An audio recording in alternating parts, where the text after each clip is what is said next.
So hello, good morning. This is my summative assessment with regards to the Masters of Criminal Justice. Today, we would be interviewing Michelle Andrea Surima, our Social Welfare Officer here in San Pablo. Ma'am, magandang hapon po sa inyo. Good morning pala. Ngayon, ma'am, I would be asking you the existing victim assistance program in support here in the San Pablo. So, one of my questions is, what victim assistance program does DSWD San Pablo currently provide? Currently, madami pong, ano ba, English Tagalog? English Tagalog. So, for victims po, sige doon na lang tayo sa mga abuse cases. So, ang pinaprovide po namin na assistance to the victim, siyempre yung unang-una yung support.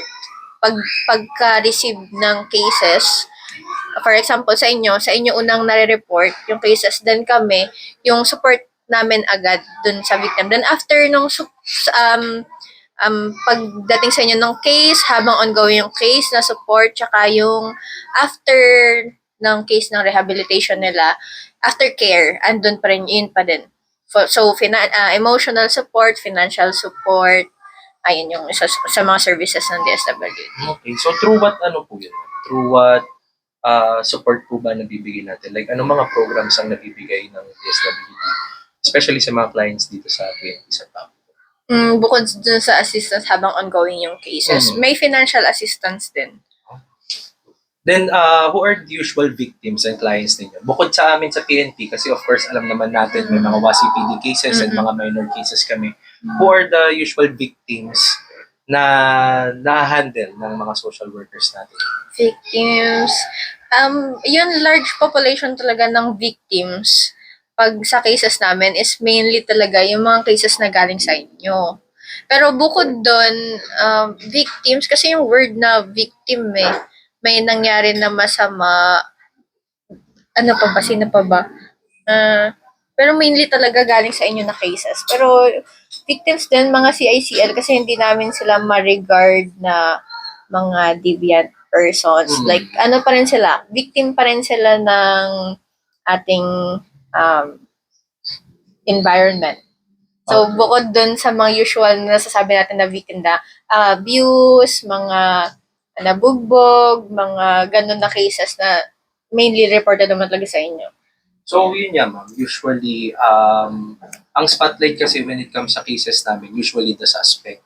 Ngayon, yung mga help namin with regard sa inyo, ang pinakatanong ko dun, how effective ba yung program yung pag-help ng mga victims? Kasi usually, di ba, suspects ang nabibigyan ng spotlight when it comes sa mga cases? Ayun yung difference natin. Ayun yung kanina nabanggit ko. Handled namin, bukod sa sabihin natin mga victims, handle namin is yung CICL. Nasa inyo, sila, anong word mo kanina? Parang spotlight. Hindi, spotlight na sila ay suspect. Sa amin, hindi kami, unlike, yun yung difference natin ng dalawang agency natin na kami, kahit sila ay sabihin mong suspect, lalo na kung minors, ano pa rin namin sila, tinitingnan pa rin namin sila as victims nga kasi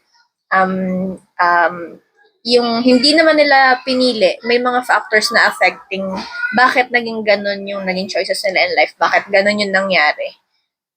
Anong mga programs nila ba? Rehabilitation. Number one, rehabilitation. Kasi nga, hindi sila yung masabi natin na pwedeng ikulong. Siyempre, kayo na yung mas makakapag-better, makapag-explain nun. Pero sa amin, is paano namin sila matutulungan makaalis doon kasi nga wala silang guidance, enough guidance, kaya sila napunta sa ganung situation. So, doon kami pumapasok. Paano sila mabago yung mga life choices nila. And hindi maulit yung kung ano man yung bakit sila naging suspect. Pero may instances din na naulit siya.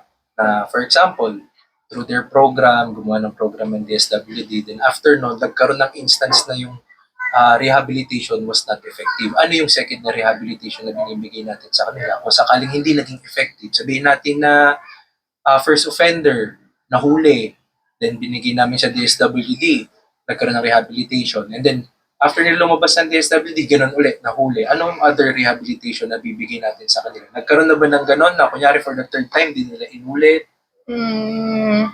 Ayun yung harsh reality. Pero siyempre ayokong sabihin na, kasi ang nangyari dyan, if ever na talagang naulit, well, hindi ko maano sa parang yung bilang, pero napakaliit naman ng percentage nun na sabihin natin na ulit.